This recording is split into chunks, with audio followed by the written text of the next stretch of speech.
name is Joyce Lai. I'm with Consensus. I'm an attorney in-house within Consensus itself. Which means that I spend the vast majority of my waking hours working in between at the intersection of law and the blockchain technology. For those of you who are not familiar, Consensus is a venture production studio with a focus on the Ethereum blockchain. We currently have about 700 employees in about 28 jurisdictions all over the world. And before I move on further, I should probably say that the views I express here are those of my own and are not necessarily those of Consensus.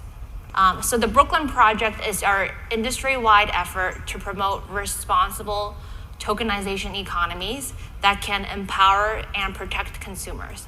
Also, really importantly, if we can have policymakers understand the technology better and for them to be able to speak about it in a more precise way, in a more accurate way, then hopefully they can make policies and legislation that's more tailored and more fitting for the technology, and hopefully in a way that is not going to stifle innovation, because we want to be helpful here, and we don't want regulation to kind of kill the blockchain technology.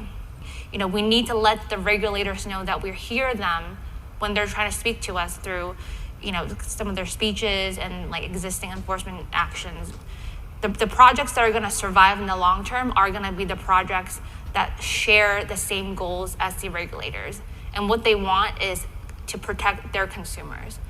And we think that token projects should also strive to achieve that same goal, to the extent that you share these goals with the regulators. That's how we're going to communicate to them that we're listening, that we're actually, we take them seriously, and that we're trying to achieve the same thing that we're doing, and that people aren't necessarily going rogue.